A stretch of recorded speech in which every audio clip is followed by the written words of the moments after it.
ECG, x-ray, injection, എന്റെ അമ്മോ മുടിഞ്ഞ ബില്ല്. അവന്മാരെ ഹോസ്പിറ്റലിൽ കൊണ്ടുവന്ന് കരാറി വെക്കണ്ടായിരുന്നു. ഇനിയിപ്പോ പറഞ്ഞിട്ട് എന്ത് കാര്യം? വെറുതെ 3500 രൂപ നഷ്ടം. ഡേയ്, നഷ്ടം എന്തായാലും നീ തന്നെ തരണം. അവനൊരു കണക്ക് പുസ്തകം. നിന്റെ ഒറ്റ പുതിയ കാര്യങ്ങളൊക്കെ ഇവിടെ കൊണ്ടെത്തിച്ചു. അതുകൊണ്ട് നഷ്ടം നീ തന്നെ സഹിച്ചാ. അയ്യടാ, അങ്ങനെ ഞാൻ മാത്രം നഷ്ടം സഹിക്കേണ്ട ആവശ്യമില്ല. എടാ, അവന്മാര് വന്നു, അവളുമാരെ ഉപദ്രവിച്ചു, നമ്മൾ ഇടപെട്ടു, അടിയും തുടങ്ങി. അതുവരെ ഓക്കെ ആയേ. പിന്നെ തിരക്കുന്ന മാറിപ്പോ വരുമ്പോ ഞാനും ചെയ്യാൻ ആണ്. നിന്റെ ഐറ്റം നമ്പർ 1 ഡ്രസ് എത്തി. ചെല്ല്. ഇപ്പൊ വരാമേ.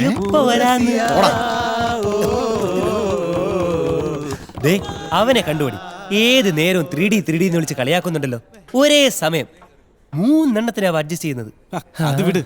ഈ മഞ്ജുവിനൊന്ന് വീഴ്ത്തിരക്ക് ഇനി എന്തൊരു വഴി?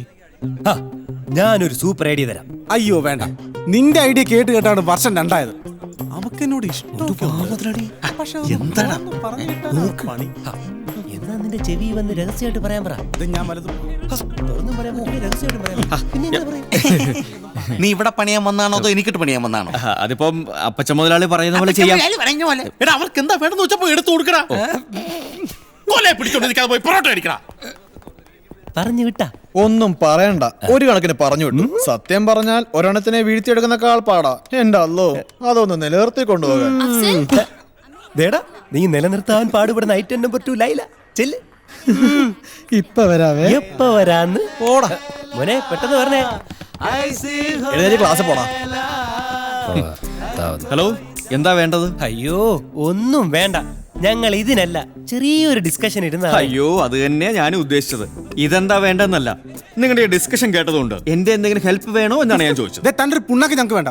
താനൊരു ഒറ്റ കാരണം ഇതൊക്കെ ഇങ്ങനെയായത്. പിന്നെ ഒരു പണിക്ക് വന്നല്ലേ വയറ്റിപ്പഴപ്പല്ലേ എന്നോർത്ത് വെറുതെ വെട്ടതാ. അതുകൊണ്ട് ഇനി ഇത് കയറിത്തോണ്ടി വെറുതെ കീറുവാൻ ചൂടല്ലേ. എന്താണ് മക്കളെ, അടുത്ത നാറ്റക്കേസിനുള്ള പദ്ധതി പ്ലാൻ ചെയ്യണോ? വാടാ, നീങ്ങണോ എന്നാ നാറ്റക്കേസാവും. നല്ല പോലെ പ്ലാൻ ചെയ്തോ, ഇപ്പം നടക്കും. ഹലോ, ഇതൊക്കെ കേൾക്കേണ്ട വല്ല കാര്യമുണ്ടോ? ഞാൻ അപ്പോഴേ പറഞ്ഞതല്ല ഞാൻ നിങ്ങളെ സഹായിക്കാവുന്ന.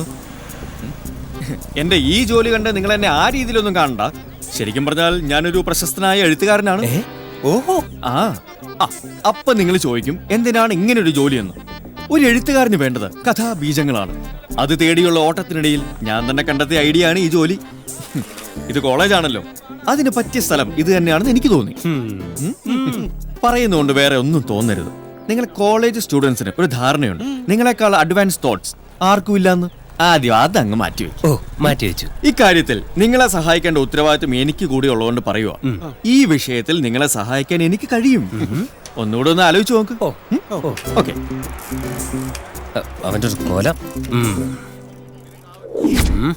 എന്റെ ഐഡിയ കേട്ട് കഴിഞ്ഞ 2 വർഷമായിട്ട് ഒന്നും നടന്നില്ലേലും ഒരു ഐഡിയ കൂടി ഞാൻ തരാം. നിന്റെ കേസ് കേട്ട് നമ്മൾ ആ വിനയനെ ഏൽപ്പിക്കുന്നു. നിർത്ത്. നീ ഒന്നും പറയണ്ട. തള്ളക്കി വിളിക്കാൻ പോകണമെന്ന് എനിക്കറിയാം. അതിനു മുമ്പ് ഞാൻ പറയുന്നത് നീ കേക്ക്, എന്നിട്ട് ആലോചിക്കും. എടേ, നമ്മൾ വിചാരിക്കും പോലെ ആ വിനയൻ നിസ്സാരക്കാരനൊന്നും അല്ല. അയാളെ കുറിച്ച് ഞാൻ അന്വേഷിച്ചു. ഇമാതിരി കാര്യം കാവും പുലിയാ. നീ എന്തായാലും മഞ്ജുവിന്റെ പിറകെ നടക്കാനുള്ള തീരുമാനം ഉപേക്ഷിക്കുന്നില്ല. അവളാണെങ്കിൽ ആ നടത്തം കണ്ടതായി ഭാവിക്കുന്നുമില്ല. അപ്പൊ അയാൾ ഏതെങ്കിലും രീതി ശ്രമിച്ച് നടക്കുകയാണെങ്കിൽ നമുക്കെന്താണ് നഷ്ടം?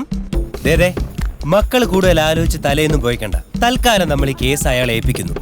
അയാൾ ശ്രമിച്ച് നടന്നില്ലേ, അയാൾ നാറും. നടന്നാ നമ്മൾ നേടും. അപ്പൊ സംഭവം ഞാൻ ഏറ്റെടുക്കണം. ഏറ്റെടുക്കുന്നതിൽ എനിക്ക് സന്തോഷമേ ഉള്ളൂ. പക്ഷേ അതിനു മുമ്പ് ഒരു ചെറിയ കാര്യമുണ്ട്.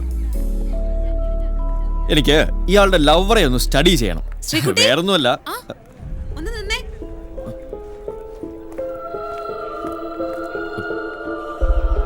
ഒറ്റ മിനിറ്റ്.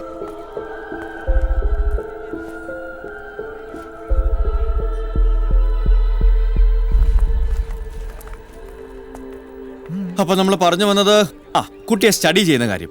വേറൊന്നും കൊണ്ടല്ല, എത്രത്തോളം ജോലി എടുക്കേണ്ടി വരുമെന്ന് ആദ്യം എനിക്കൊന്നും അറിയണം, എന്നിട്ടാവും ബാക്കി കാര്യം. അതെങ്ങനെയാന്നല്ലേ? അതിനൊക്കെ വഴിയുണ്ട്. താൻ നാളെ തന്നെ മഞ്ജുവിനോട് പോയി ഒരു കാര്യം പറയണം. മഞ്ജു, തനിക്ക് ഡ്രസ്സ് നന്നായിട്ട് ചേരുന്നുണ്ട് കേട്ടോ. ഓവോ, ഞാൻ അറിഞ്ഞില്ല കേട്ടോ. പറഞ്ഞ ഏതായാലും നന്നായി. ഇനിയിപ്പോ ഈ ഡ്രസ്സ് ഉപയോഗിക്കണ്ടല്ലോ. വരട്ടെ. താങ്ക്സ്.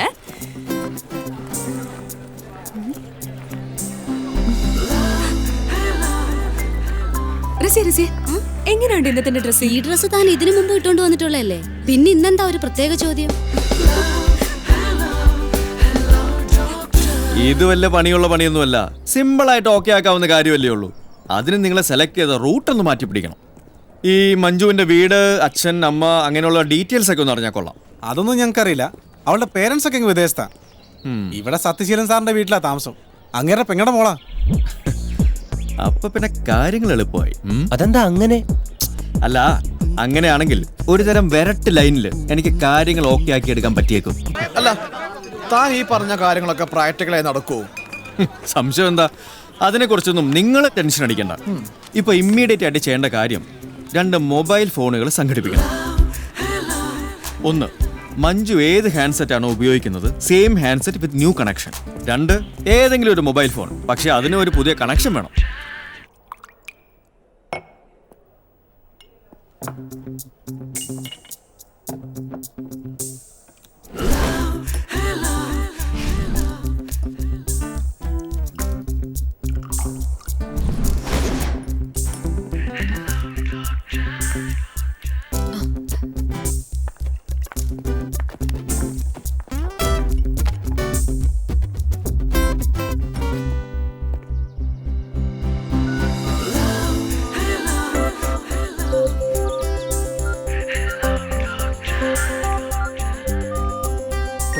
ഇതൊക്കെ ചുമ്മാ നമ്മൾ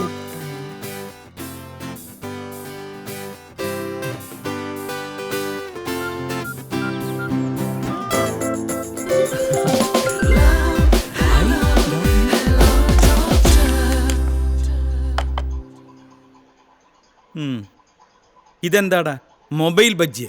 മൊബൈൽ ബജിയല്ല, മൊബൈൽ ഫോൺ. പുതിയ ഹാൻഡ്സെറ്റ് വിത്ത് ന്യൂ കണക്ഷൻ. ഇതിൽ ഒരേ ഒരു നമ്പറെ ഫീഡ് ചെയ്തിട്ടുള്ളൂ. ആ നമ്പറിലേക്ക് സാർ ഇപ്പൊ ഇമ്മീഡിയറ്റ് ആയിട്ട് വിളിക്കണം. ആ നമ്പർ ഏതാ മാഷേ?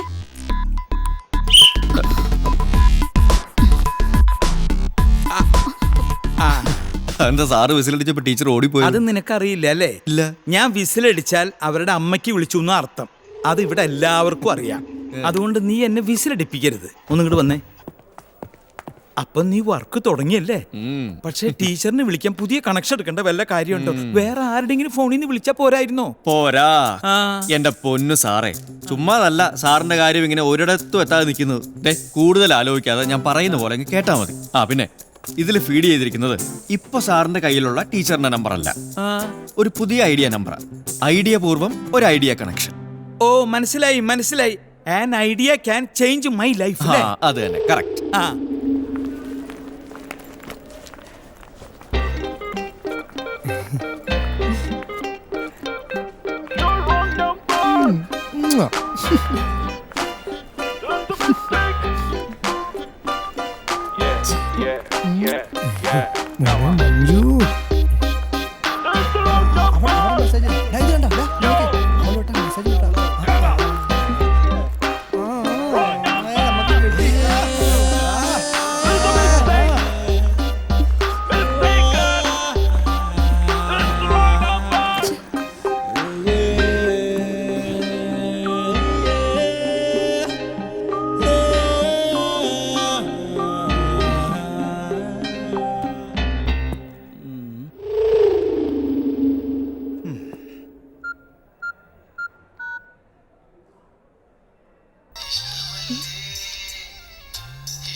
Stupid idiot rascal.